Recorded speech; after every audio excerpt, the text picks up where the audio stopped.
May 7, 1948. Mr. George C. Marshall, Secretary of State, Washington, D.C. Dear Mr. Marshall, I apologize for troubling you again in an attempt to clear up what seems to be a persistent misunderstanding. I gather that reports are still current both in the State Department and in the White House to the effect that I had agreed to conditions for a military truce and political standstill in Palestine informally proposed by representatives of the United States delegation. In my letter to you of April 29th, I took the opportunity to point out that this was not the case. Indeed, I must emphasize that I had indicated all along that the provision for deferring the proclamation of a sovereign state was a major obstacle, particularly if it were interpreted as precluding the coming into existence of a provisional government for the area of the Jewish state. It was my sincere desire to explore all avenues for an acceptable truce consonant with the preservation of essential Jewish interests.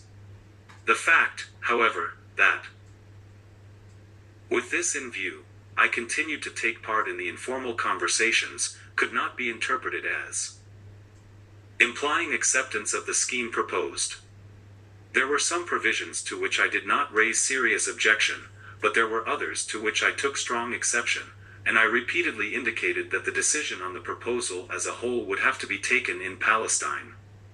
Our contacts with Palestine have unfortunately been very irregular, and in response to an urgent call from the Jewish Agency executive there I am flying to Palestine for consultation. As things stand, I see no prospect of an agreement which would preclude the setting up of a provisional government for the Jewish state or entail the prolongation of British rule. I know that individual Jews who have been in touch with the State Department or the President recently have differed from the line taken by the Jewish Agency in this matter. All I can say is that while those concerned are perfectly entitled to their own private views, they do not represent the Jewish people of Palestine. They bear no constitutional responsibility for its future. And they are not in a position to give effect to the policy which they advocate. At the same time, I must make it clear that it would be utterly wrong to impute to the Jewish Agency a refusal to enter into a truce arrangement.